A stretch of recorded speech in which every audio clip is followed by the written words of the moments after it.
Va a ser la continuación del tema 4 que él ha venido tratando desde de hace ya cuatro sesiones, ¿no? 3 sesiones. Y esta es la 4ª sesión. Entonces les pedimos silencio y su atención, por favor. Doctor.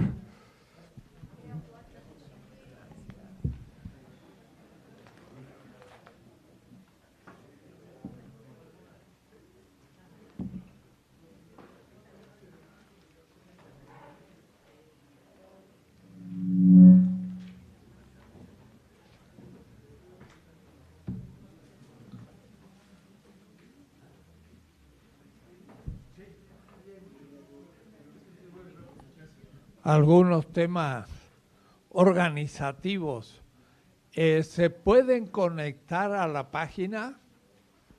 ¿Quién lo hace? Levanten la mano. Así bastante. ¿Han visto o está, y pregunto, el programa de estas clases? Que son 16 clases. Sí están. Entonces, hoy vemos la 4ª. Y en la 4ª tenemos 2 temas. La corrupción del poder y una introducción, pero volveremos sobre el tema antes de pasar ya a los momentos de la política, relación ética y política, porque no, es un tema que, claro, la gente habla ética, pero lo que pasa es que, ya explicaré el tema, no es tan así, es un poquito distinto y lo voy a mostrar. Creo que seguimos y nos vamos internando en esta 4ª transformación. Y a medida que avanzamos, vemos que aparecen temas. Y en temas que habría que irlos planteando, debatiendo, aunque todavía no tenemos lugar donde hacerlo. Miren lo que le estoy diciendo. Es decir, todavía no tenemos un instituto donde se produzcan estos debates institucionalmente, porque el Fisgón ha sido nombrado a un instituto, pero sigue sin recibir ningún fondo.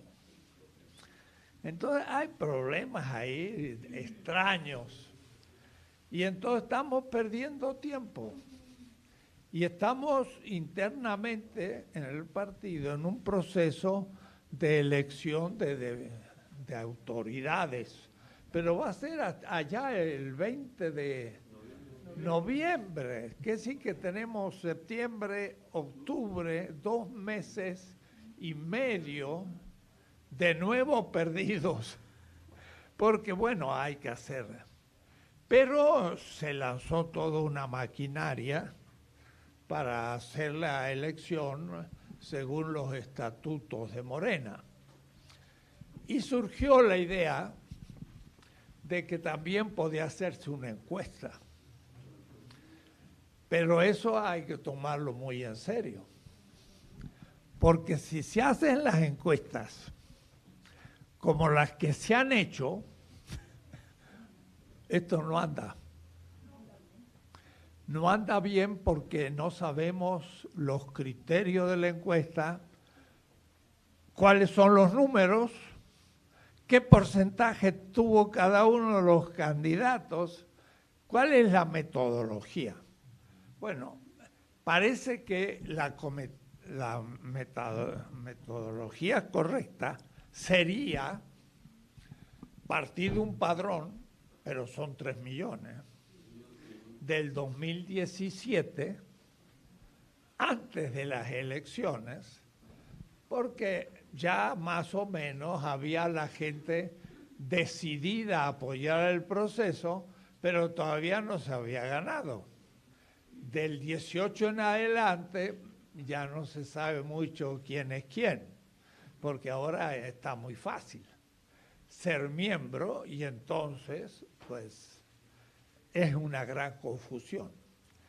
Pero para hacer una encuesta de un padrón no se puede primero preguntar a los 3 millones, porque para eso mejor hacer la elección nomás, que la tenemos que hacer. Pero la encuesta no puede preguntar por teléfono a los ciudadanos en general, porque la oposición de Morena podría decir, qué bueno, así que todos vamos a opinar. ¿Cuál es el peor de todos los candidatos? Tal, vamos a votar a este para molestar a Morena. O es decir, tiene que ser una votación interna. Pero para que sea interna no se puede hacer por teléfono, porque por teléfono yo no va a mostrar nadie que tiene la inscripción a Morena, porque si yo hablo, digo, buenas tardes, ¿quién elegiría a usted presidente de Morena? Pero puede ser de cualquier partido, no puede ser. Entonces la primera pregunta ¿es usted de Morena? Y entonces dice sí, pero tendría que probarlo. Y por teléfono no lo puede probar. Entonces ven usted la dificultad de una encuesta bien hecha cuando parte de una militancia determinada por un padrón. Si no se hace así, no tiene ningún valor.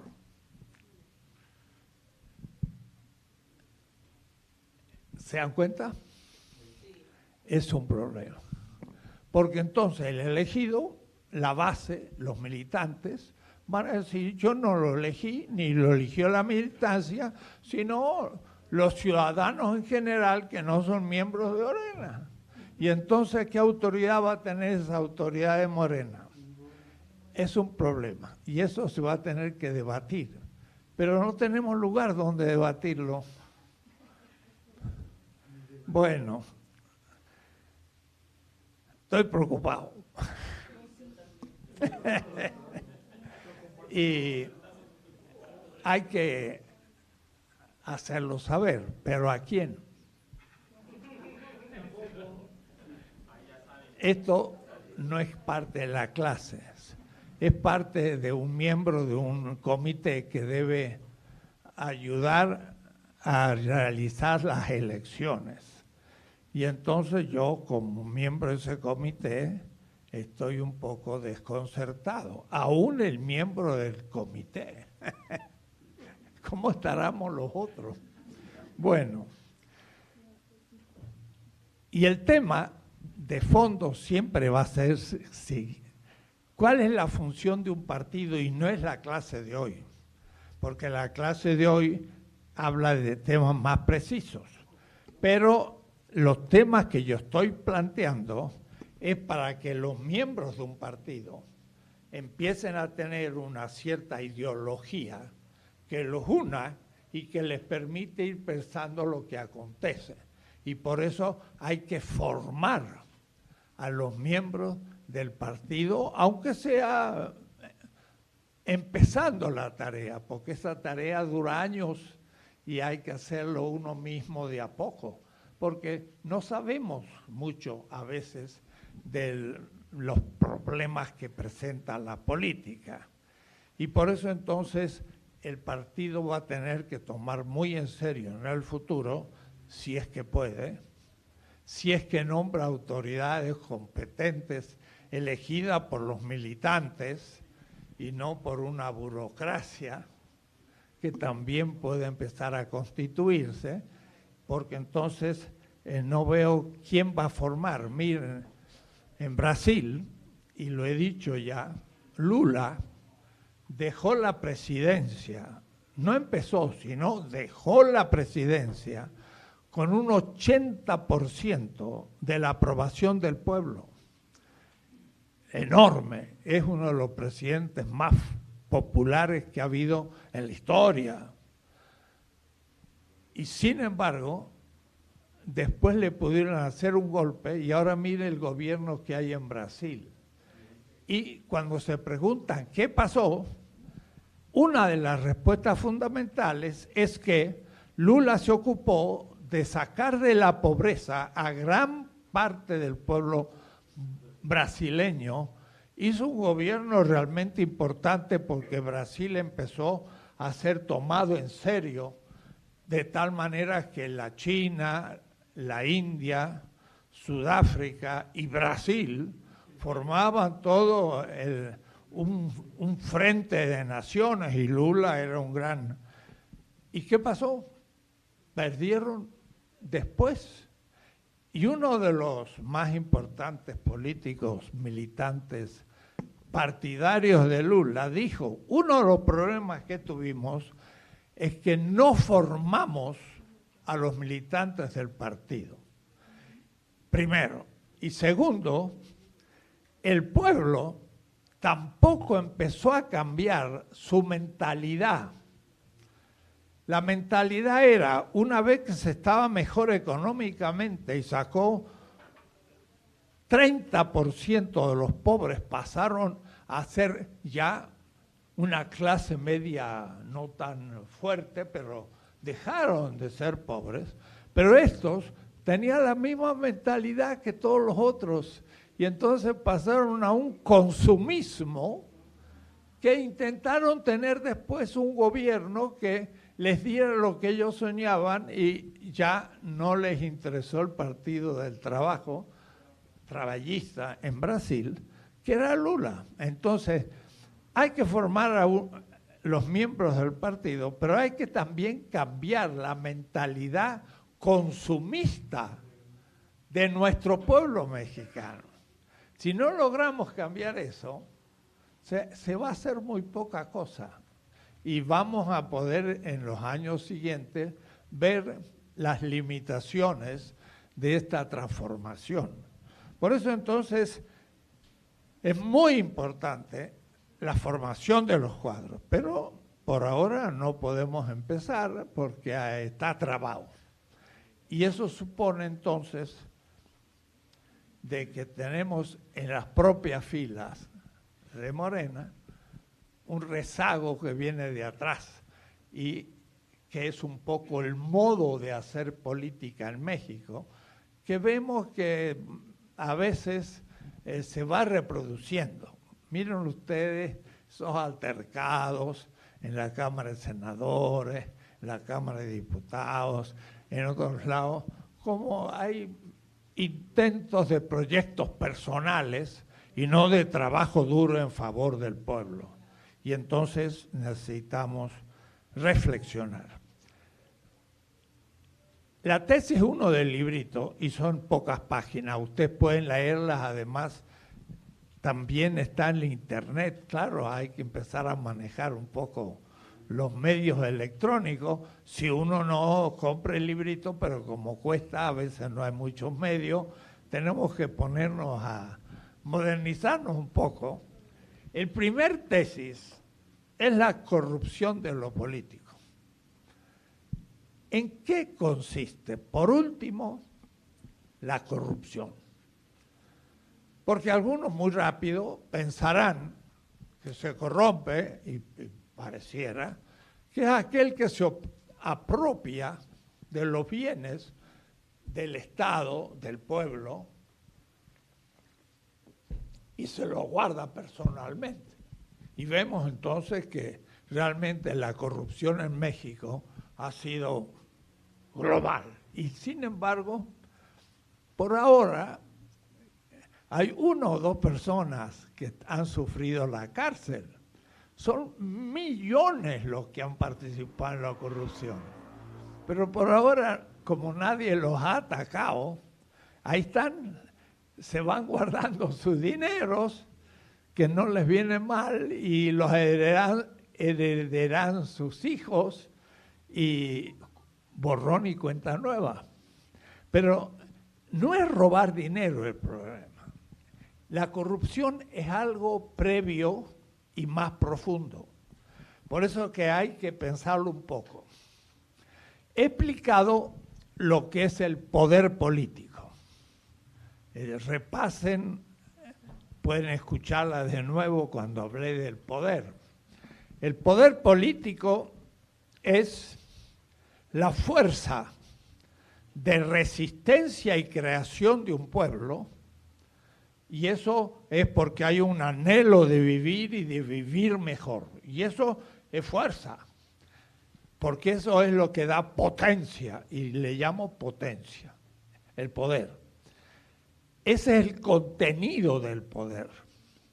Pero ese poder se logra cuando hay consenso. Cuando se divide, por ejemplo, un partido entre sus miembros, porque cada uno tira para su lado, pierde poder. ¿Por qué pierde poder? Porque el estar todos juntos da coherencia a la fuerza.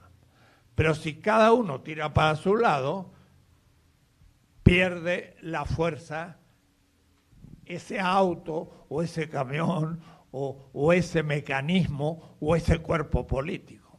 Y entonces ustedes ven que por ahí hay divisiones y entonces hay que intentar superar, discutir y llegar a consensos. Por eso se hacen elecciones. ¿Qué significa una elección? Una metodología por la que cada uno expresa algo y como no hay otra manera, la mayoría hay que aceptarla porque son más y los menos tienen que plegarse, pero tienen que plegarse disciplinadamente y puede ser con un criterio crítico, pero tienen que seguir guardando la unidad. La fuerza unitaria da poder. Y dije, la tercera condición del poder es la factibilidad, o es decir, que lo que yo haga es posible.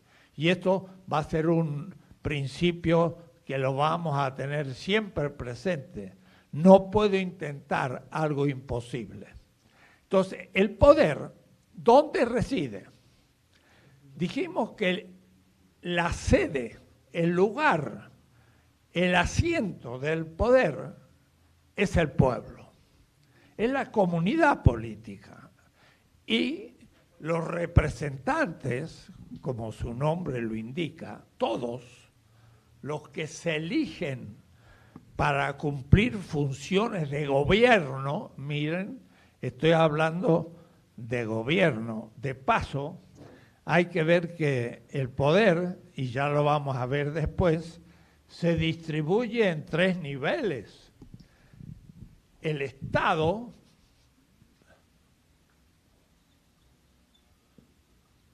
tiene primero un poder gubernamental o gobernamental, el gobierno. Lo veremos después más despacito, pero gobierno son todos los elegidos, desde el presidente hasta un alcalde y hasta el miembro de cualquier puesto electivo. Eso se los cambia y se los cambia por 4 años o por 6 años. Estos están ejerciendo el poder y dejan después y vienen otros y los reemplazan. Esos son los elegidos. 2, hay un poder administrativo. Estos son los empleados. Los empleados de todos los lugares, del municipio o de la delegación, de la legislatura o de la policía o de quien sea, es gente que no fue elegida, se le paga un salario para cumplir funciones de oficina, son empleados. Pero cuidado, tienen poder, porque conocen los mecanismos y conocen cómo se hacen las cosas y pueden informar o no informar. Y según informan ciertas cosas, y en la administración hay un poder administrativo. Pero hay un tercero que no está desarrollado, que es el poder participativo. Y este es algo que vamos a hablar largo muchas veces, que es debe organizarse el poder participativo y no está organizado. El Estado moderno es representativo, pero el pueblo no está organizado participativamente. Elige los gobernantes, el pueblo, el Estado y el pueblo. El pueblo elige a los gobernantes, pero después se va a su casa y tiene que esperar tantos años para elegir el próximo presidente. Si es muy malo, no lo elige, tiene un último juicio. Pero y mientras tanto, en 6 años no hace nada. ¿Y qué hace cada semana? Puede participar. No hay instituciones de participación política del pueblo. O es decir, el pueblo no tiene participación. Esto vamos a hablar porque hay que organizarlo en el futuro. Es necesario organizar un poder participativo donde el pueblo, que es obrero, que es empleado de la industria, que es maestro, que tiene un oficio, es agricultor, que no es político y no tiene tiempo para la política, sin embargo participe. Quizás cada 2 semanas, un sábado, en algún lugar, una escuela, el atrio de una iglesia, una placita, se reúnen a discutir cosas. Pero administrativamente, o mejor, legalmente, eso tiene que estar en la Constitución. Pero no hay en la Constitución del país ninguna de las que hubo la organización del poder participativo. Eso ya lo veremos. Entonces, hay 3 gobiernos, 3 niveles del ejercicio del poder. Pero la sede de ese poder es el pueblo. Pero esto debería ser. Esto es justamente un principio ético. La sede del poder la tiene el pueblo. Pero de hecho, como elige un representante, siempre se discutió en la política, bueno, yo elijo el representante y debo delegarle el poder.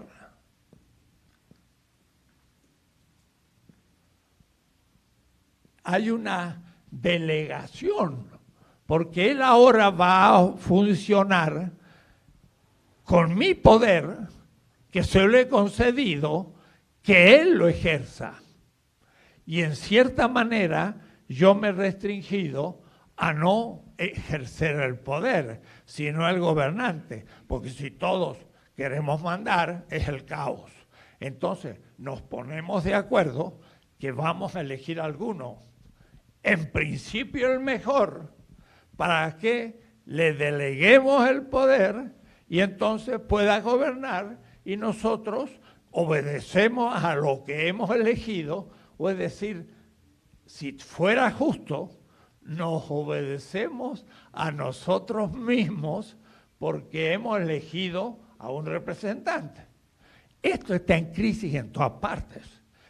La democracia representativa está en crisis porque a veces los que son elegidos representantes se olvidan del pueblo y empiezan a gobernar para ellos. Ese es el tema. Eso es justamente un autor economista alemán llamado Carlos Marx. Dice, el gobierno, el representante, en vez de servir al pueblo porque fue elegido este gobierno del Estado, fue elegido para servir al pueblo, se sirve del pueblo. Y ahora entonces los gobernantes forman una clase política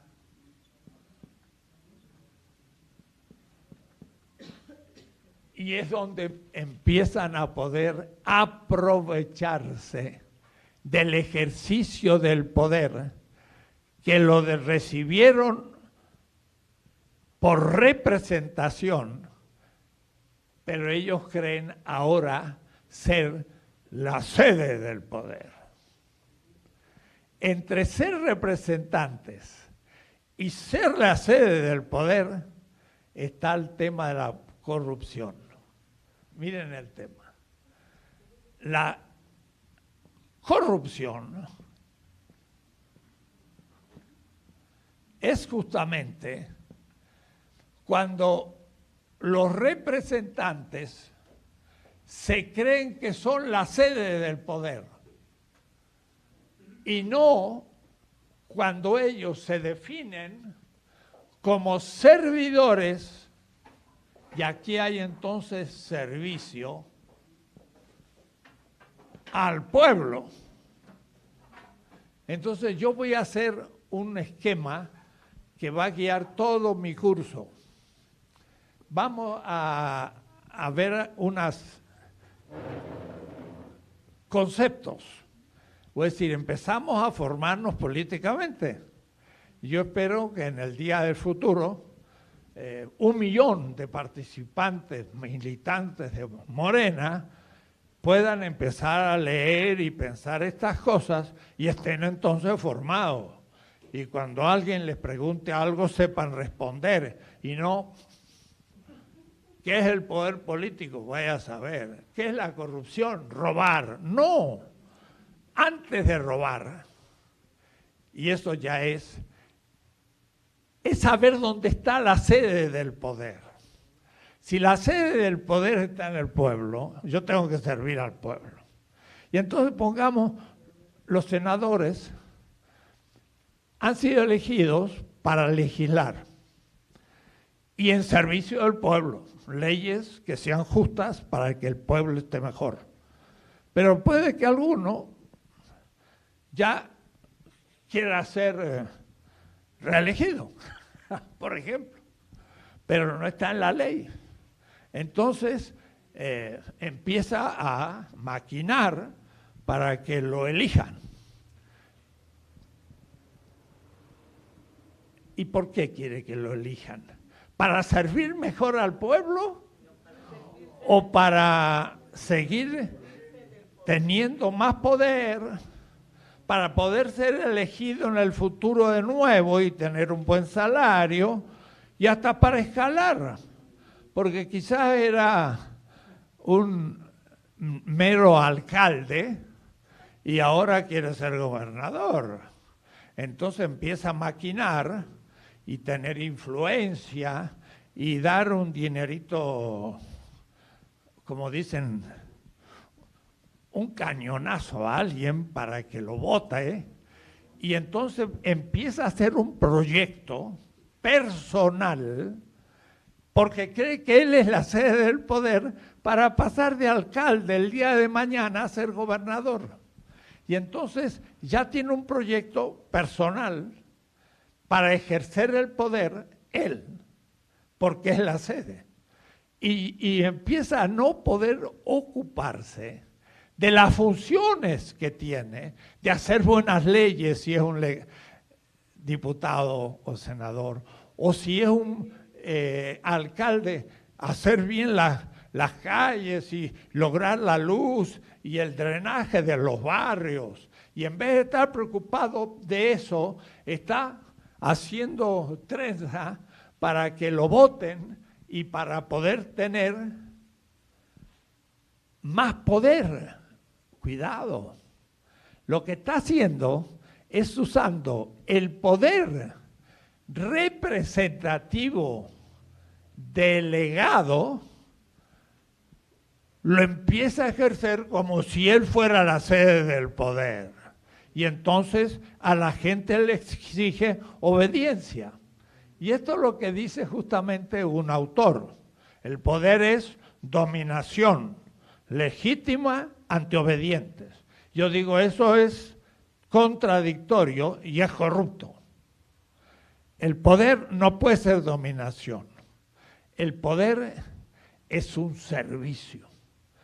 Pero si yo quiero mantenerme en el ejercicio delegado del poder, y seguir cumpliendo las funciones, entonces empiezo a trabajar para eso. Y toda la élite política se empieza a corromper. Y entonces, miren qué cosa, hemos llamado potencia al poder del pueblo.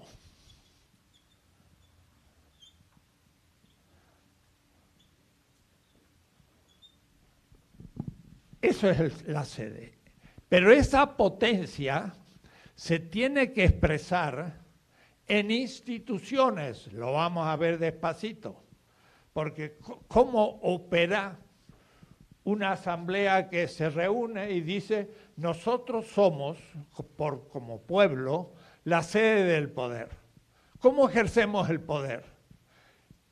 La manera, y esto ya va a ser un tema, pero por ahora lo anuncio, la manera de ejercer el poder es a través de instituciones. Entonces la potencia crea instituciones. A esto, para una palabra técnica, le voy a llamar potestas. Entonces ustedes tienen que empezar a tener un vocabulario.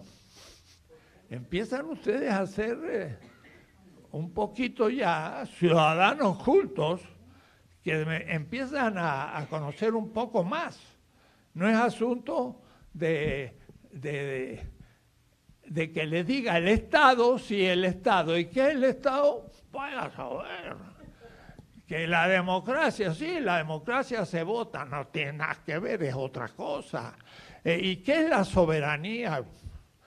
Y es importante porque le quieren sacar el poder a un policía comunal, porque viene el militar en nombre de la soberanía del Estado y mete preso al policía comunal. ¿Y yo qué hago? No sé qué pasa, pues no tengo ninguna idea, ni qué es soberanía, ni si tiene razón el policía comunal o tiene la razón el militar que opera en nombre del Estado. ¿Se entiende algo lo que digo? Algunos, ya como estamos haciendo un curso, algunos me miran y dicen, ¿de qué estará hablando este hombre? Porque algunos dirán, no entiendo nada. Algunos de ustedes dirán, y de los que me escuchan, después viendo las grabaciones, no entiendo nada de lo que está hablando este hombre. Pero entonces, mire la primera conclusión. Hay que ser auténtico. No entiendo nada de lo que es la política. Ah, ¿y cómo va a votar después si usted no entiende nada de lo que es la política? Ah, que me gusta porque es simpático, viene por acá y le doy el voto. No, hay que saber qué significa lo que está diciendo, qué proyecto de país tiene. Tiene que ser un país culto de política y no un poco así como un pobre que no sabe leer ni escribir. Entonces le doy algo y lo mira al revés y no sabe lo que significa el libro. Y bueno, mala suerte, es analfabeto. Pero es porque es víctima de una dominación y por eso es analfabeto. Pero no sabe leer.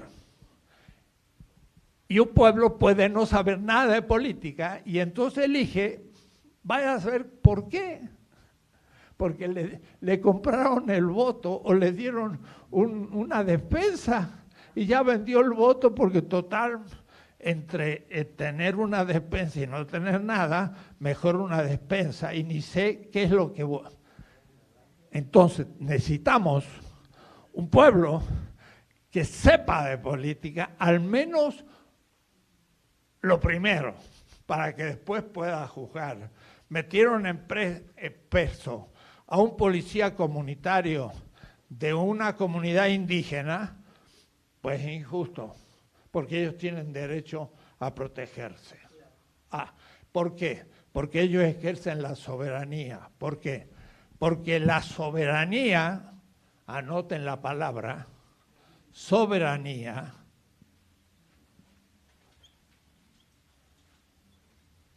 es justamente lo que un pueblo tiene como sede del poder. Eso es la soberanía, ya se lo estoy definiendo. Porque son la sede, el lugar del ejercicio del poder, son soberanos. No, Estados Unidos no es soberano en México, es soberano en Estados Unidos, pero no en México. Ahora, ese poder del pueblo se objetiva, se hace algo externo en las instituciones. Vamos a ver cuántas y cómo se organizan las instituciones. Hay instituciones de distintos tipos y cada institución tiene funciones. Y justamente llamamos funcionarios los que cumplen funciones. Funciones, funcionarios. Y hay funcionarios que no funcionan. Si el funcionario, que es un representante, un diputado, yo lo elegí para que obre en mi nombre. Eso es representar. Piensen, yo no puedo ir a una fiesta porque tengo que hacer otras cosas, entonces le digo a mi hijo, anda a la fiesta en mi representación y diles que no pude estar, pero que es como si yo estuviera. Y entonces lo envío. Y entonces llega mi hijo a la fiesta y le preguntan, ¿quién es usted? No, yo soy, me envió mi padre. Soy su representante. Mi padre no está aquí, pero yo lo represento. Lo presento aquí porque él está ausente. Entonces, la representación es elegir a alguien que va a obrar en mi nombre.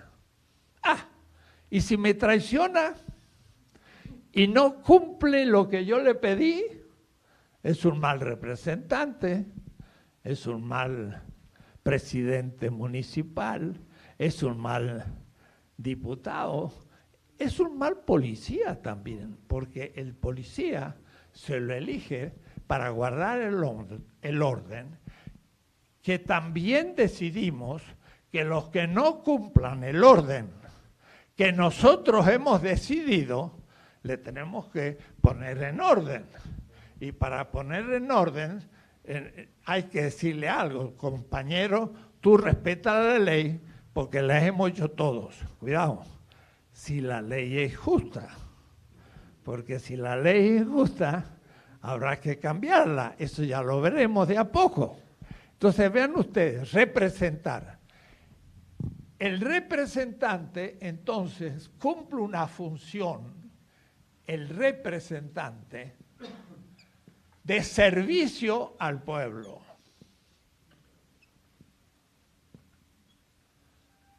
Estas flechas A, el poder crea la representación, las instituciones se representan y la representación sirve al pueblo. 3 flechitas, A, B y C. Esa es una secuencia de flechas justa, adecuada. Pero si alguien es representante, pero en vez de servir al pueblo, se sirve a sí mismo, eso es la corrupción. Y ahora la sede del poder no está en el pueblo, sino está en la subjetividad del representante. El policía dice, yo soy la autoridad y usted no pasa. Pero si tengo derechos según la ley, no pasa. Nos arreglamos y entonces le doy algo, dice, pase. Bueno, ese arreglamos es corrupción mutua. Es el ciudadano que puede tener la razón, pero si la aplica la ley, es muy larga de cumplir o es muy cara. Entonces, para simplificar, el juez de ese acto malo que yo hago, que sería el policía, yo lo corrompo. Y eso es, nos arreglamos. Pero miren, eso es una expresión universal. Y todos lo estamos haciendo a veces más de una vez por día. Ay, ay, ay. Entonces somos un pueblo corrupto. Y corrompimos a las instituciones porque nosotros le ofrecemos eso. Pero no solo el pobre ciudadano, los millonarios, que ahora vemos que, mire, esta mañana salí en el diario, hay como 300 empresas que falsifican documentos. Y entonces los grandes capitalistas que tienen miles de millones presentan gastos que no han hecho. Eso es corrupción, porque no es pagar lo que se debe. Pero también el empleado, que es el poder administrativo, también se corrompe. Porque mire, si uno le presenta a un empleado de impuestos algo falso y deja de pagar 3.000 millones de pesos, no son migajas. Y por lo tanto el empleado, poder administrativo, dice, pero aquí esto no funciona. Yo estoy viendo que no funciona. Entonces el otro dice, como al policía de tránsito, nos arreglamos. Pero ahí ya no son 50 pesos. Ahí son, ¡pah!, 10 millones, 20 millones al empleado, porque dejo de pagar miles de millones. Y entonces todo se empieza a corromper, porque el que es la sede del poder ahora no es el pueblo, sino es la institución. Y ahí es donde se produce la corrupción. Miren, alguien podría estar corrupto y no robar nada. Hitler fue un político alemán. Tenía una ambición de poder fenomenal. El hombre decía, ay, Hitler y cientos de miles, y con la música y la teatralización de los actos, y este hombre se sentía adorado por las masas, a su vez fascistas, que él dominaba. No quería robar, eso no era su fin. Su fin era ejercer una autoridad omnipotente y que todos se le hincaran. También estaba corrompido, pero no robando, sino por ambición al poder. Es otro tipo. Entonces no creamos que toda corrupción es de dinero. Hay corrupciones que son por otros motivos, pero en ambos casos, Hitler, ¡wow!, ese sí que creía cuando iba marchando y veía a todos sus soldados y subía a una estrada muy dibujada y proyectada por un gran arquitecto, porque los actos públicos eran como obras de arte. La música era de Wagner, que es un gran músico alemán, pero que pone mucha fuerza y trompetas. Entonces la gente veía como una música que movilizaba la emoción, y que cuando este hombre subía parecía un dios, y eso para él le causaba un infinito placer. El placer de ejercer el poder estaba profundamente corrompido y no le interesaba robar. robar es uno de los modos de la corrupción, el más vulgar y el primero, pero que hace mucho mal a la sociedad, porque se apropian del bien común para su familia y después piensan en sus hijos y sus nietos y puede que a él lo metan preso, pero después nadie pide a los herederos que devuelvan todo lo que robaron. Y ya forman parte de la élite del país, corrupción. Entonces, es un tema fundamental. La corrupción es en el momento en que el que ejerce el poder, porque se puede ejercer un poder justo. Yo ejerzo el poder en nombre del pueblo y como servicio al pueblo. Y tengo que saber que tengo que ser también respetado en tanto que soy un representante del pueblo. Y si a mí me humillan como persona, pues no es problema. Pero si me humillan como representante, humillan al pueblo, entonces no lo puedo aceptar. Hay mucha diferencia. Entonces, esto está en el fondo de lo que nos acontece. Ahora, ¿cómo hacer para que los que ejercen el poder, sobre todo el poder gubernativo o del gobierno, y el administrativo, todos esos empleados también que perdonan deudas en nombre propio, pero mochan el asunto? A mí me corresponde el 10%. ¿Qué ha pasado? ¿Qué ha pasado en la subjetividad de ese representante, que era un ciudadano? Mire, muchos de los ahora diputados, senadores, gobernadores y todos de Morena, hace un año y medio, eran quizás un obrero, bueno, militante, responsable y demás. Y de pronto, a la suerte o como fuera, lo eligieron y ahora es elegido y tiene una función. Ahí empieza el problema. Él ganaba en su trabajo 20,000 pesos.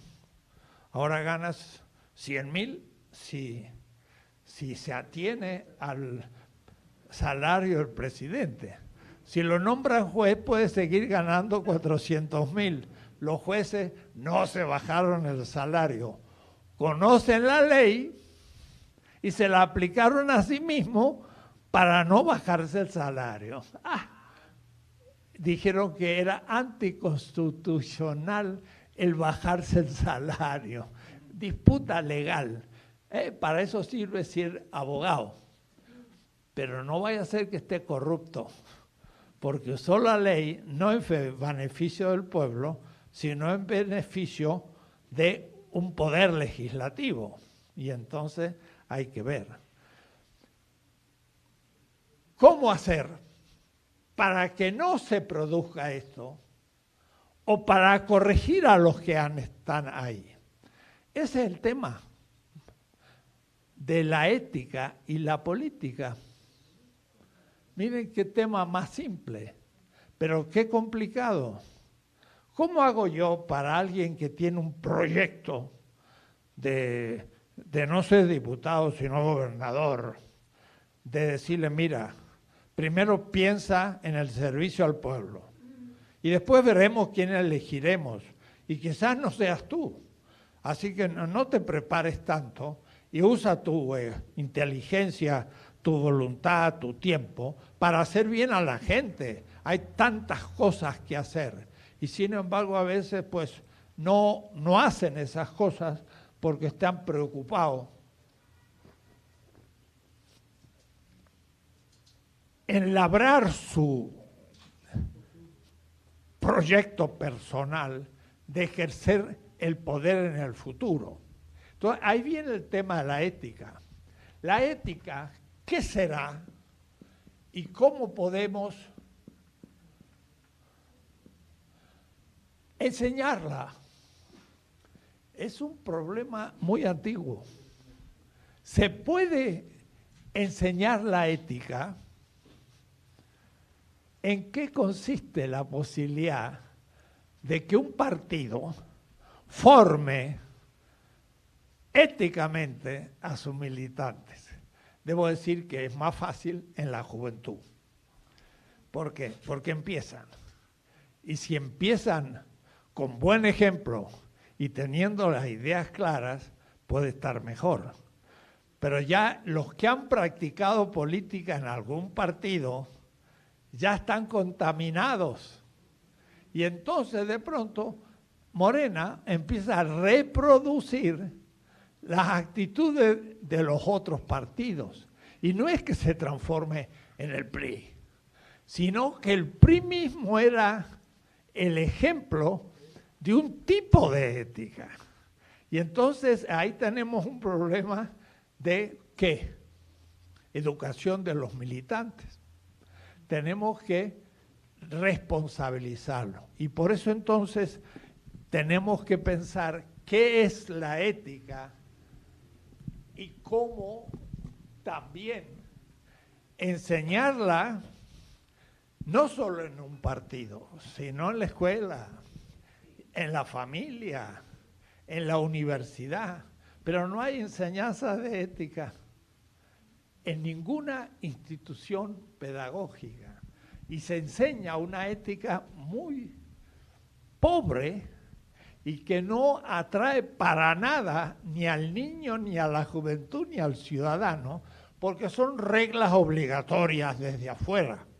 Y entonces exigen una disciplina que es aburrida, diría yo. Y entonces la ética pues no está funcionando en este momento. ¿Qué es la ética? Voy a dedicar unos minutos. Y en esto me gustaría casi entrar a discutir con ustedes. ¿Cómo hacer para que una persona tenga en su vida y en su acción política una coherencia ética?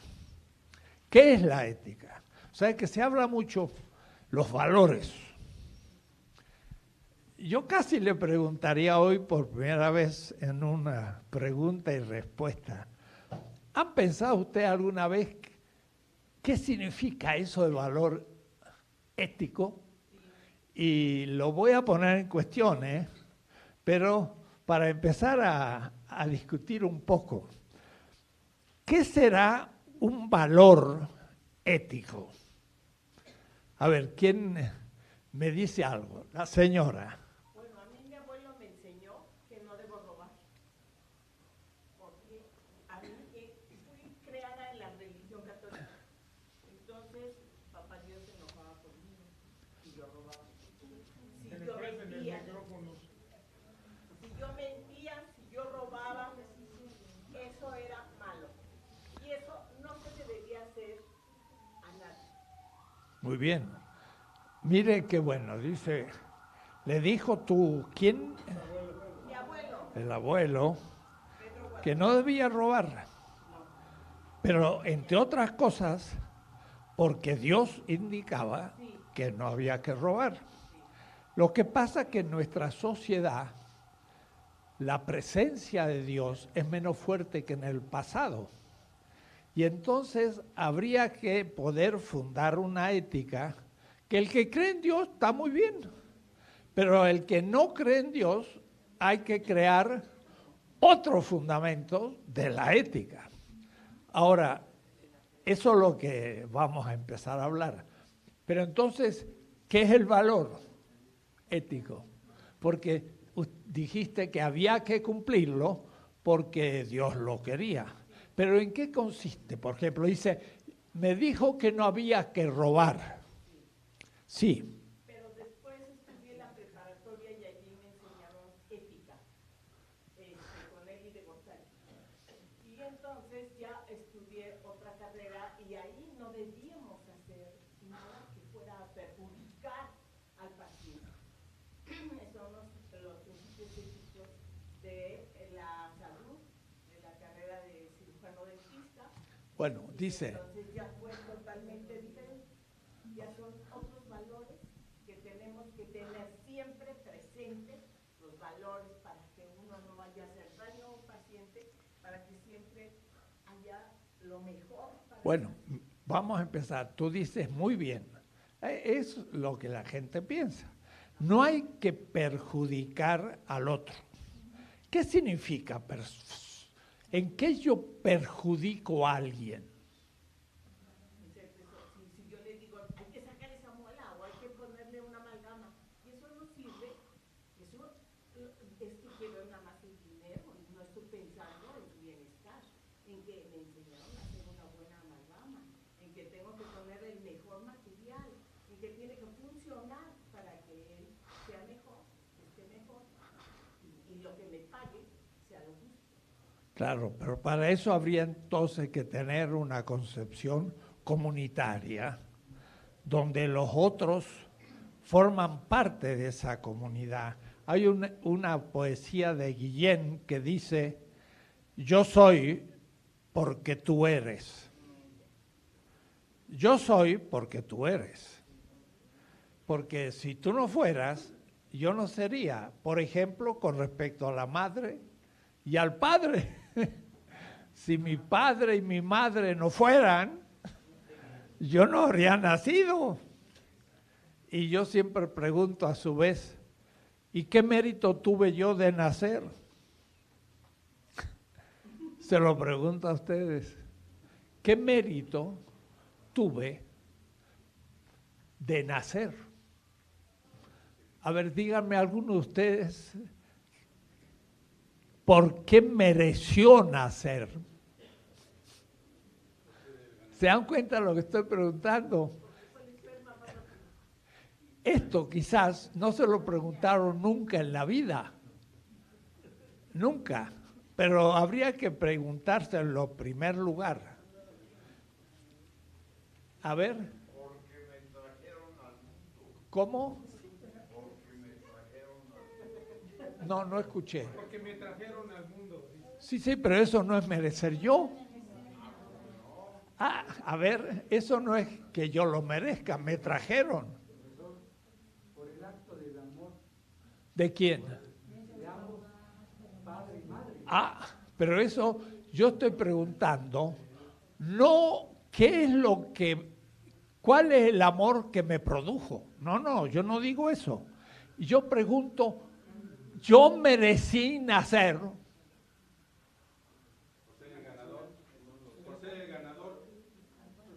¿De qué?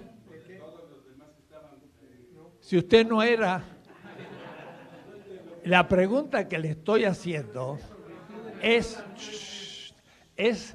de sentido común.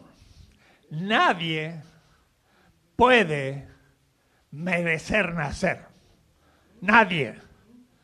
Porque para merecer hay que ser. Y si no he nacido, no puedo merecer. Entonces, ¿nacer qué es? Es un don. Miren qué notable. Es un don. Es un regalo. No lo merezco. Y por eso que la justicia significa, miren lo que significa, pagar el don con otro don. Y esa es la ética de los pueblos guaraníes en Brasil. Los pueblos guaraníes dicen, nadie merece nacer, todos somos deudores. Por más que sea la reina de Inglaterra o el señor Slim. El señor Slim no mereció nacer. Nació por el amor de su padre. Pero él no mereció nada. ¿Cómo se paga el haber recibido ese don? Dando un don. Entonces, los guaraníes decían, la única manera de pagar, claro, ellos creían en los dioses, pero yo puedo hablar del destino. La única manera de pagar a la naturaleza, al universo, a Dios, a quien sea, el haber recibido un don gratuitamente, es dando algo gratuitamente, y ahora sí, yo lo recibí gratuito y ahora lo pagué gratuitamente. Entonces miren, los guaraníes tienen eso en el fondo de su economía. El que vende o compra queda deudor porque no paga su vida como don. Solo cuando yo regalo algo, pago el don de mi vida. Entonces ellos invitaron a los conquistadores españoles a la fiesta de la cosecha, que además era un don de la naturaleza. Y entonces los españoles comieron y estuvieron muy contentos con los indígenas, se fueron a su casa. Pero el año próximo había ahora que trabajar la tierra para poder tener otra cosecha. Y entonces los indígenas guaraníes en Paraguay, Brasil, justo el lugar donde ahora se está quemando las selvas en Brasil, dijeron a los españoles: ustedes recibieron el don, ahora tienen que trabajar con nosotros el campo para volver a tener una cosecha. Y los españoles dijeron: yo trabajar el campo de ninguna manera. Y entonces los indígenas dijeron: esta gente son locos, son irracionales, no saben que al haber recibido un don, quedaban comprometidos ahora a donar. Y entonces los españoles no fueron, pero los indígenas tenían una economía del don y no del vender y comprar. Y tenían una ética justamente que justificaba lo que usted dijo. ¿Por qué yo tengo que ayudar a otro? Porque yo recibí la vida de otro sin merecerlo, que fue la comunidad donde yo nací. Entonces, hacer un bien al otro no es algo así en el aire, es pagar en justicia a otro de la comunidad, porque mi vida la recibí también como un don. Entonces ya hay que decir, no somos individuos aislados, en que nosotros por nuestro trabajo merecemos el triunfo y la riqueza. Eso además, pero el ser, la inteligencia que tengo, lo que tengo, lo he recibido en la comunidad.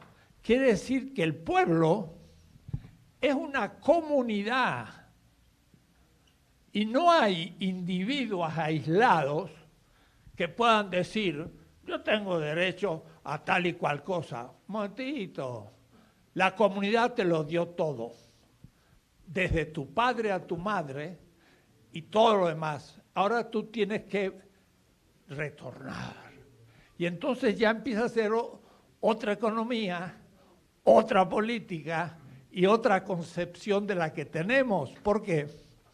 Porque nosotros somos fruto de una cultura moderna y económicamente capitalista, en que creemos que cada uno es un individuo independiente, y después, en la economía sobre todo, se cree que cada uno lucha con el otro, y triunfan los más fuertes, y los más débiles para el fondo. No hay solidaridad, no hay bien común, hay competencia, hay egoísmo, y ganan los más fuertes o los más capacitados, pero también los más capacitados, más inteligentes, más fuertes, más disciplinados, también lo recibieron como don, no lo merecieron. Una familia de gente más inteligente procrea hijos más inteligentes. Y uno que tiene más cultura le da más cultura a los hijos. Uno que no lo puede dar porque ha sido explotado, pues el hijo es víctima y sin embargo es igual al otro y es miembro de la comunidad. Entonces, detrás de esta concepción de corrupción y de un proyecto personal de competencia con los otros, donde les voy a ganar porque soy el más fuerte o el más inteligente o el más, entre comillas, vivo, esa sociedad no funciona, porque al fin se queda subdesarrollada. Los grandes países, yo pienso que hay países de gran solidaridad social. Por ejemplo, los noruegos. Ya lo he nombrado, pero lo vuelvo a nombrar. País que está casi en el polo, que tiene un frío terrible, que en el verano tienen 2 horas de noche y en el invierno tienen 2 horas de día. Son una situación muy difícil. Pero entonces, por solidaridad, han logrado un gran desarrollo. Son hoy los países que tienen más desarrollo per cápita. Es decir, individualmente un noruego es más rico que un alemán o un norteamericano, porque están más desarrollados. Pero ¿qué pasa? Son solidarios, piensan en los otros. Entonces, el primer principio de una ética sería recobrar el sentido comunitario como la base de la existencia humana. Y esto lo tienen muy claro nuestros pueblos originarios. Qué notable. Los indígenas esto lo viven todos los días. No tienen mucha tecnología, no tienen auto, pero tienen una ética a la cual nosotros tendríamos que aprender. Entonces, cambiar la mentalidad es muy complicado, porque si no cambiamos la subjetividad, le podemos hacer mejores caminos, un cierto desarrollo, pero en el fondo la gente va a ver ricos cada vez menos y pobres cada vez más y más pobres. Y no va a haber manera de la igualdad, porque no vamos a lograr la igualdad dando becas, sino viendo el sistema en que vivimos. El capitalismo, hay empresarios. Los empresarios pagan salario. Pero miren qué cosa, pagan salario al obrero, una parte de lo que produce. Y hay una parte que no paga. Entonces, en el salario del obrero, una parte se lo pagan. Y hay otra parte que trabaja y no le pagan salario. Y eso se acumula como ganancia en la mano del empresario. Los empresarios son cada vez más ricos y los obreros son cada vez más pobres. Y eso es el capitalismo. Entonces, hay que cambiar la mentalidad, pero hay que cambiar el fondo del sistema. Y esto es ética. La justicia significaría dar un salario justo, pero si el salario fuera justo, no habría ganancia. Y ya les iré demostrando muchas otras cosas. Entonces necesitamos una formación ética de nuestros militantes. Y en eso yo voy a hablar más adelante cuáles son los principios éticos fundamentales. Yo no voy a hablar de valores éticos. Estoy en contra de la ética de valores. Todos hablan de valores. No saben mucho qué significa. No, hay que hablar de principios. ¿Qué significa valor?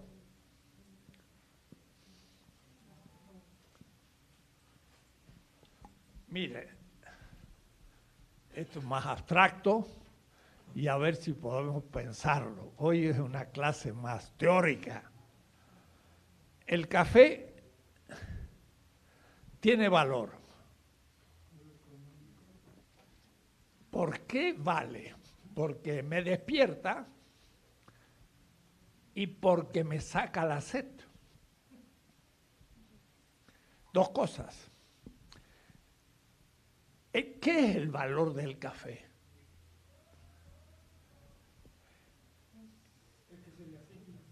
¿Cómo? El sembrado, el cosechado, Mire, vamos a ver, ¿cómo? ¿De qué sirve la función? O sea, una cosa vale por lo que te está ofreciendo de función, digamos. Te veo la función para... Mire qué bonito, nos acercamos. Una cosa vale, tú dices, porque cumple una función. Eso, de manera más simple, es que tiene valor porque cumple un fin. ¿Cuál fin cumple el café? Sacar la sed y despertar, activar las neuronas del cerebro. Y vale. ¿Pero por qué vale? Porque quita la sed. Mira, entonces ahora vamos a empezar a ver una cadencia y lo voy a dejar que ustedes lo vayan haciendo. El café quita la sed. ¿Qué es la sed? La sensación de falta de líquido.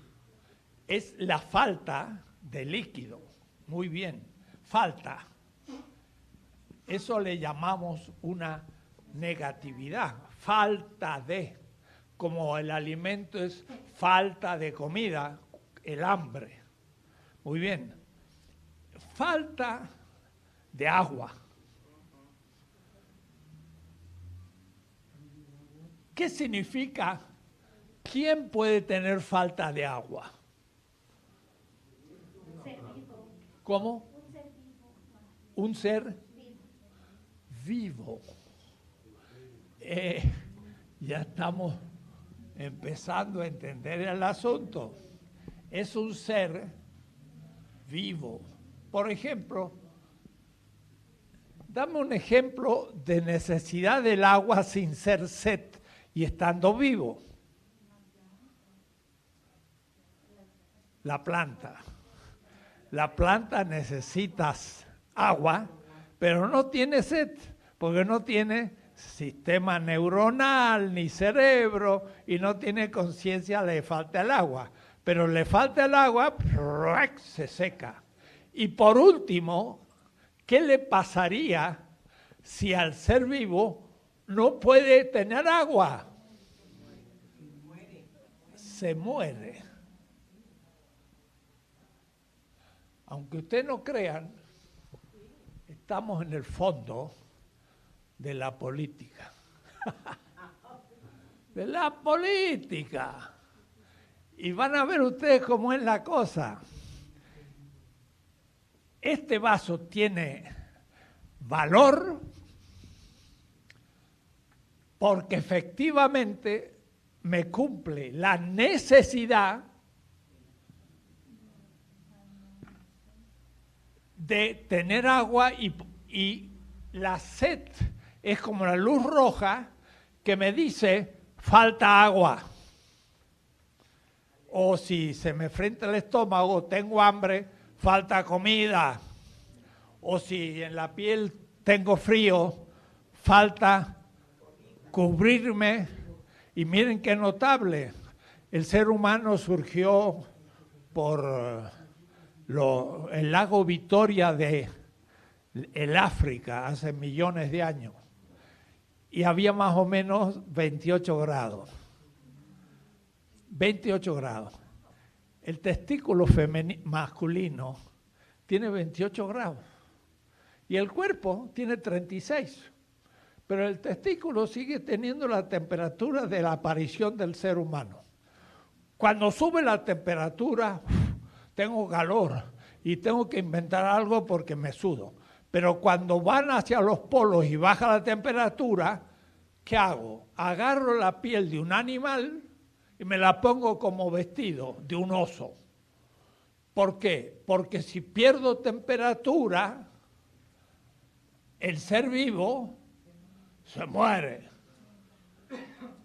Entonces, la lógica es, todo tiene valor en tanto está ligado al cumplimiento de una necesidad que es una falta de un aspecto del ser vivo. Y si no lo puede cumplir, se muere. Quiere decir que la muerte injusta es el mal. Y el poder vivir bien es el bien. Y ahí estamos al fondo de la ética. Pero miren qué notable. Esto fue enunciado hace más de 5.000 años. Una ética de principios, 5.000 años.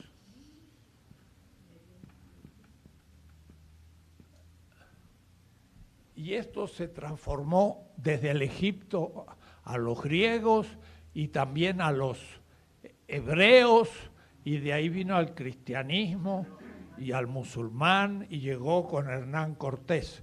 Pero también lo mismo pensaban nuestros pueblos originarios. Miren qué notable. Vuelvo al cuento, un mito. ¿Sabe? Los pueblos, cuando no puede dar una explicación racional por laboratorio en la ciencia, crean mitos. Pero cuidado, los mitos no son cuentitos para niños. Decía mi profesor en la Sorbona, en Francia, el mito es una narración racional en base a símbolos. Entonces miran ustedes cómo los egipcios, que tienen aquellas pirámides que son tumbas, y hace 5.000 años empezaron a hacerlas, tenían un mito. Qué notable, ese mito lo cree todo el pueblo, o la mayoría del pueblo mexicano, el pueblo, no la clase media o alta, que es, cree nuestro pueblo que cuando alguien se muere, después resucita. Y tanto que el 1 de noviembre o 2 van al cementerio, y entonces lo creen. Pero no voy a entrar a ese tema, después lo explicaré. Porque no es cuentito para niños, es una explicación que la ciencia no puede dar del sentido de la muerte. Y entonces se hace un mito. Bien, había un mito en que un dios, Osiris, enfrentaba al muerto. Ustedes dirán, si está muerto, ¿cómo lo puede enfrentar? Pero los egipcios creían que quedaba un resto del muerto para poder cumplir el juicio final. Y el juicio final, es un acto ético, porque ahí se juzga si usted es bueno o malo, es una ética.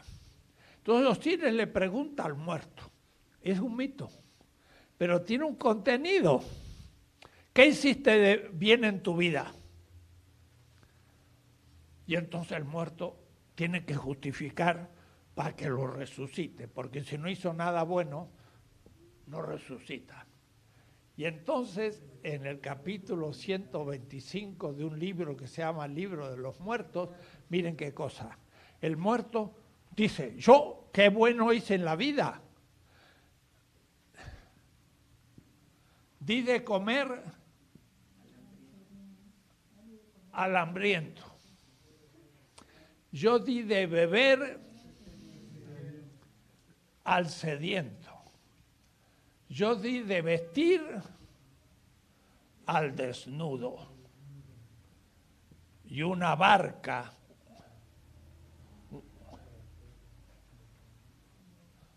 porque en el Egipto había inundaciones, la gente se moría cuando subía el Nilo, tenía que tener un bote, una barca para no morirse, una barca al peregrino.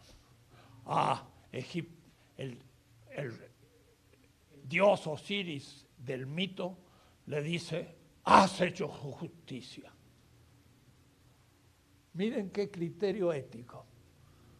Dar de comer, dar de beber, dar de vestir. Pasaron 30 siglos, 3000 años. Estoy hablando de ética.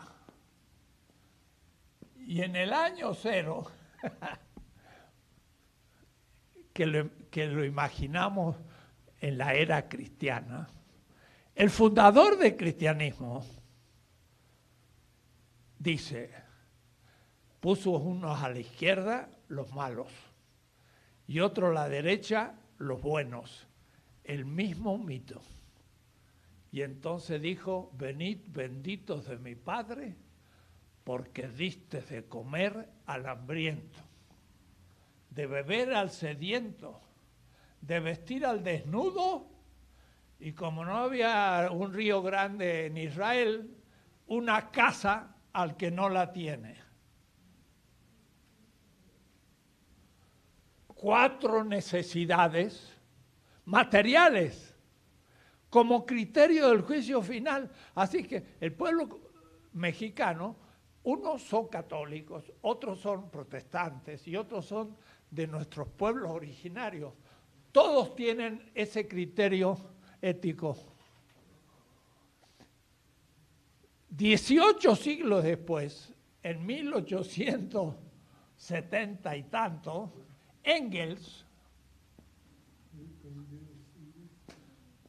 el compañero de Marx, dice, las 4 necesidades fundamentales del ser humano, necesidades, son comer, beber, vestir y tener un alojamiento. ¡Wow! El marxismo pensaba como el fundador del cristianismo y como Egipto hace 5000 años. Y los criterios son vida-muerte. Si no das de comer, se muere. Le diste de comer, permitiste que vivieras. Eso es el bien. ¿Y no es eso la política? La política agraria, tenemos que producir el maíz y viene el país transgénico y nos envenena nuestro maíz y nuestro pueblo se muere de hambre porque inventó el maíz, pero ahora no tiene maíz. 1. 2. Ahí hay barrios enteros sin agua y falta el agua. Si no hay agua, nos morimos. Y la gente tiene tan poco dinero que ni puede vestirse. ¿Y qué decir? Ni tiene casa. Eso es actual. Si yo hago todo esto, soy un fantástico presidente. ¿Qué tal? Le doy de comer a todo el mundo, que pueda beber, que pueda vestir, que tenga casa, que tenga educación, que hable su lengua, que crea en su religión. Y eso es el gobierno. No es tan complicado. Y esa es la ética. No son valores, es el principio que me dice, debes dar de comer, debes dar de beber, debes hacer justicia si haces todo eso. Y debes hacer eso y no enriquecerte sin vergüenza, porque dejas hambriento a la gente, barrios sin agua, no tienen ni qué vestir, no pueden enviar sus hijos a la escuela. Esa es la política, pero esa es la ética. Y es la ética antigua, crítica, de hace 5000 años. ¿Qué tal? Lo que les estoy diciendo, le dirán a ustedes, lógico. No, no es lógico. Mi ética es una de las únicas éticas en el mundo que enuncia esto. Yo soy un profesor universitario, he trabajado 60 años ética y he escrito 60 libros. Se los estoy sintetizando. ¿Qué? Profesor de ética, maestro de ética. En la UAM y en la UNAM. Y además otras cosas. Anda a la computadora, pon mi nombre y ahí vas a tener todos mis libros, todas mis cosas. Bueno, en serio, sin, diríamos así, hacer propaganda, conozco la ética. La empecé a estudiar a los 18 años, hace casi 70 años. Y conozco las éticas china, indostánica, musulmana, bantú, latinoamericana y todo. Esto es la ética más universal y materialista, pero paradójicamente más tradicional y más crítica. Más tradicional porque tiene 5.000 años de existencia, pero más crítica porque junto a esto, dice el rey Hammurabi en Babilonia hace 3.600 años, hice justicia con el pobre, con la viuda y con el huérfano. Este rey Hammurabi, cerca de Bagdad, que destruyeron ahora los norteamericanos, habla justamente de los tres que no, fruto de esto. Si yo no como y no bebo y no visto y no tengo una casa, soy un pobre. Primero los pobres. ¡Wow! Algunos dirán, es el eslogan del presidente. Pero ustedes no saben que eso tiene 3.800 años de historia en la ética. El presidente en eso es un sabio. Los que lo critican ni saben de dónde lo sacan, pero es muy antiguo. Pero a su vez, no es asunto de hacer justicia con mi mujer, sino con la pobre mujer que no tiene varón, la viuda. Y hacer justicia con mi hijo, pues está bien, pero hacer justicia con el huérfano en la calle, eso es crítico. Entonces, es una ética material y al mismo tiempo crítica. Y eso es lo que vamos a ver, cómo la política lo toma y lo hace principios políticos. Entonces, la ética deviene política. En la ética le voy a llamar principios éticos. Pero en la política le voy a llamar los principios que norman, que rigen la acción política.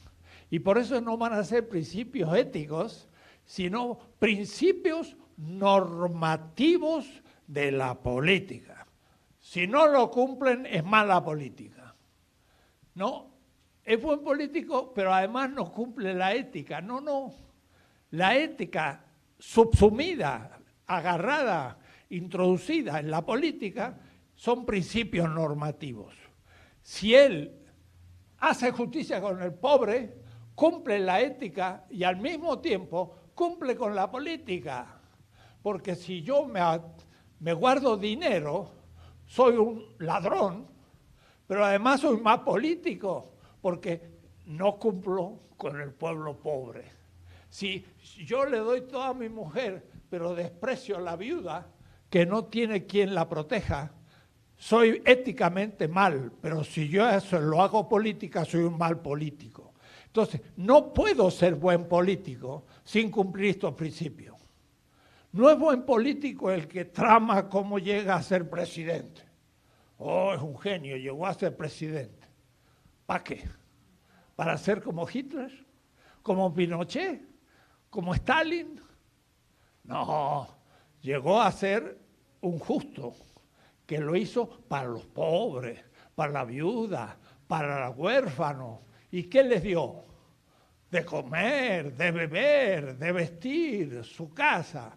Esos son los principios ético-políticos. Lo voy a explicar mucho más después, porque eso es la esencia del momento que vivimos, la cuestión ecológica. Porque a esta gente en aquella época no se le ocurrió, por ejemplo, decir, di oxígeno al que se estaba asfixiando. Oxígeno. ¿Cómo va a faltar oxígeno? Pero ahora es con la quemazón del Amazonas, nos están liquidando el oxígeno en la tierra y en el futuro la gente va a andar con un tanquecito atrás, puesta en la nariz, respirando oxígeno, pero no habrá oxígeno. Entonces le tenemos que agregar otra necesidad para no morir. Pero es posible que la especie humana muera. Y no tan lejano. 2 siglos y no hay más seres humanos en la Tierra. Si políticamente no cambiamos los objetivos de la política. Porque ahora tenemos que tomar el tema ecológico como el más importante en la política. Más que la economía, más que la cultura y más que todo. Porque es la vida o la muerte. Y no teníamos noticia de eso antes, pero ahora nos hemos enfrentado, yo lo tomaré muy en cuenta en este curso, porque mucho cuidado, hay que empezar a pensar en el futuro. Entonces, miren en el fondo, valor, vuelvo al tema, valor tiene un medio como fin para la vida. El fin del valor es la vida. El café tiene valor porque tengo sed de tanto hablar, se me seca la garganta y me activa el cerebro, entonces tomo un café. El café tiene valor porque es un medio de hidratarme y de activar mis neuronas, que me permita dar mejor la clase. Clase que doy para que Morena tenga una ideología y para que Morena sea un buen partido, para que el buen partido cumpla una buena política y para que haga más felices a los mexicanos, o es decir, vivan mejor.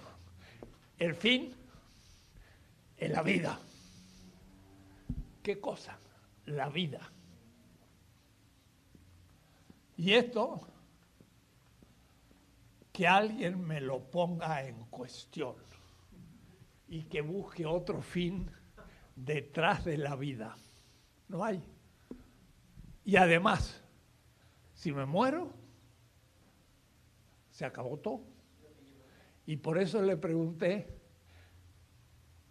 ¿he merecido vivir? Y digo, no. Y la vida me la dieron como don. Y la humanidad la está destruyendo, pero se está suicidando. Al destruir la vida, muere. Y morimos. Miren qué notable. Ahora se habla de el antropoceno. Hay edades geológicas en la Tierra, pero la última edad le llamamos el antropoceno. Es la edad en que surgió el ser humano hace 4 millones de años con el Homo habilis. El ser humano empezó a modificar toda la Tierra lentamente. Cambió la corteza caminando, haciendo caminos, destruyendo, poniendo rocas primero. Empezó a modificar la atmósfera, porque al cortar los bosques para hacer la agricultura empezó un proceso entrópico donde empezó a consumir el oxígeno. Y en vez de cazar, como los cazadores, creó la ganadería, pero la ganadería también comió más los bosques. Entonces nosotros empezamos a destruir la tierra desde siempre. Eso se llama el antropoceno, la época geológica del ser humano. Pero hace 500 años surgió el capitalismo. Entonces algunos teóricos hablan del capitaloceno, la época de la tierra en que el capital empezó a reinar. Y lo que pasa es que el capital, y lo voy a explicar, hoy no puedo, es destructor de la vida. Porque la mala tecnología, los humos que salen y la destrucción del petróleo y de todo, lo hace una mala tecnología, pero que está regido por la lógica del capital. Y entonces, desde hace 500 años, se aceleró la destrucción de la vida en la Tierra. Y ahora estamos llegando al final. Este curso va a terminar un poco trágico, porque o cambiamos las cosas o nos suicidamos. Y vamos al suicidio colectivo, ya van a ver ustedes. Entonces, eso es política, porque el único horizonte que puede tomar las decisiones de parar esta destrucción de la vida en la Tierra es la política. Porque puede tomar las grandes decisiones de la humanidad. Por eso un Trump, un Bolsonaro, presidente de Brasil, dice, no, eso de que la Tierra se está calentando es un invento, porque están hablando del capital. Los incendios de Brasil han estado producidos intencionalmente para terminar con la selva y meter agricultura de la soya y la ganadería y vender esos productos. Son transnacionales o grandes capitales brasileños. Y están destruyendo el pulmón de la tierra, porque el Brasil produce el 25% del oxígeno de toda la tierra. Quiere decir que por tener los negocios de la agricultura, la carne y la minería, estamos destruyendo la vida. Entonces es la bolsa o la vida. El ladrón saca y le dice, ¿la bolsa, el dinero o la vida? No, la bolsa de Wall Street o la vida de la humanidad. Y a la bolsa de Wall Street se rige por una racionalidad de la ganancia que determina una tecnología perversa que ella destruye la vida. Entonces, el aumento de la tasa de ganancia es un proceso. Y la afirmación de la vida está en contra de esa tecnología. Y entonces, ahora vamos a tener que elegir entre la vida o el capital. No hemos llegado en México a eso, ni tampoco Morena. Morena está para dar los primeros pasos de un proceso posible.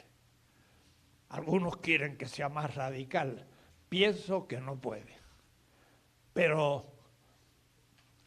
si piensan que el ir más a fondo es lo necesario, yo digo sí, pero a largo plazo. Entonces por eso hay que saber la política. Porque a la larga hay que defender la vida, pero quizás en un siglo. Pero hay que crear las condiciones. Y entonces van a ver ustedes que eso nos permite ni ser extrema izquierda que dicen la revolución ahora y disolvamos el Estado. No, compañeros, más despacio, pero tampoco vamos a incentivar el capital y seguir en su lógica para acabar la tumba de la humanidad en México. Tampoco. Entonces tenemos que tener claridad, teoría. Eso es tener una política hoy mundial, mexicana, creativa y novedosa. Lo que yo estoy diciendo lo puedo decir en cualquier parte de la tierra. Y si van a mi página, verán que yo he hablado en 30 estados de Estados Unidos, en todos los países latinoamericanos, en muchos del África, en todos los países europeos, en el Asia también, en la India, he dado conferencias en la China, y en fin, conozco el mundito. Casi me da por ahí un poco de claustrofobia, el mundo se ha achicado. Y en nombre de eso es que estoy hablando de la política. Y entonces yo espero que no se aburran en ciertas cosas muy generales, pero van a ir siendo cocidas. Estamos en la 4ª clase y va a haber 44. Y vamos a estar 1 año y medio para los que queden, porque hay muchos temas que tratar y están escritos, ¿eh? No estoy improvisando. El que quiera leer y no venir a clase puede quedarse en su casa, pero por ahí son libros de 600 páginas y son duros de leer. Por eso los explico, creo, más fácil, pero hay que tener paciencia de con el tiempo ir entendiendo muchos temas. Bien, volveré después sobre ética y política, pero termino. Cambiar al sujeto y al político es entender lo que acabo de hablar, por ejemplo, entender lo que es la ética y entonces qué pobre, qué miserable, qué malo, qué injusto es cuando un representante lucha para tener un pequeño poder y enriquecerse, siendo que tendría que estar siendo responsable de la construcción de cosas tremendas en la tierra hoy. Eso es ser político, no es ser los de siempre. Y en nuestro pueblo tendría que tener, yo estoy contra la reforma educativa, porque no ha cambiado nada del contenido. Desde el primero infantil, del primer grado de la primaria hasta el fin de la universidad, tendría que haber una materia que se llama ecología. Que el niño aprenda a respetar la realidad, no gastar luz porque sí, no tirar un papel al suelo, para ahorrar energía y materia, porque tenemos poca, desde chiquito, desde que nace. Y en la universidad tendría que ser ecología e ingeniería, ecología y medicina, y estarnos responsables de la vida en la tierra. No hacemos nada. No hemos cambiado ningún programa de contenido. Enseñamos lo mismo que hace 30 años. Y damos textos gratuitos, qué bonito que son gratuitos, pero lo que tienen ahí dentro no han sido escritos de nuevo. Morena tiene que escribir nuevos textos y no enseñar lo mismo, sino enseñar el futuro. Y en cambio se llama reforma educativa, un cambio administrativo secundario con finalidad política de domesticar a los maestros, pero no de hacer realmente un cambio en la educación de nuestro pueblo. Claro, después quiere ser un norteamericano medio, comprar lo que ellos compran, vivir como ellos viven, y por eso se van a Estados Unidos. Pero Estados Unidos es el país más antiecológico de la Tierra y es un peligro de la humanidad. Si el proyecto norteamericano de gasto de materia y energía lo adaptara a toda la Tierra, todos los habitantes, necesitaríamos la energía de 5 planetas Tierra. Ellos son el 7% de la humanidad y gastan 30% de la energía. Entonces, si imitamos el sistema norteamericano, necesitamos 5 tierras para que el Sol diera una superficie 5 veces mayor y pudiéramos absorber la energía del Sol y no usáramos el petróleo y los bienes que no son renovables. No hago una crítica, porque es a corto plazo. Pero no se puede hacer un proyecto basado en petróleo. A corto plazo, de acuerdo. Pero a mediano plazo tenemos que empezar a tener energía renovable. Y la única energía renovable es la del sol. Hay que empezar a gastar de nuevo en diques hidráulicos. La energía hidráulica del viento, la absorción de la energía solar, otros medios, y no usar el petróleo, porque en corto plazo se va a terminar. ¿Y qué hacemos después? Entonces, ¿ve? Eso es política. Es una política energética a largo plazo, no a el próximo sexenio. Ni siquiera el próximo siglo. Habría que hacer un proyecto político para los próximos 1000 años. No vamos a llegar. La humanidad desaparecerá antes. Pero en fin, por decirles que es cortoplacista. Queremos en un corto plazo. Pero eso puede ser que sea más ir cayendo a un abismo que ya no nos podemos después recuperar. Y entonces sube la temperatura de la Tierra, baja las precipitaciones, el Brasil está en sequía, aumenta la temperatura y usted tira un pequeño cerillo y se quema un bosque. ¿Por qué? Porque está aumentando la temperatura. ¿Cómo que no? Y eso ya es algo que para volver atrás necesitaremos miles de años. Groenlandia está perdiendo los hielos. Para que vuelva a haber hielo en Groenlandia, se necesitarán 100.000 años.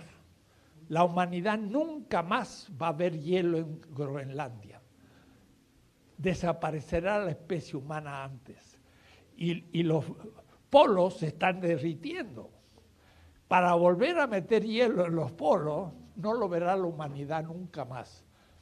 Son cosas duras y eso es política. Y por eso el Partido Verde también crece, no el nuestro, que es una porquería. Pero Morena tendría que tomar los objetivos del Partido Verde, que es un partido de la vida.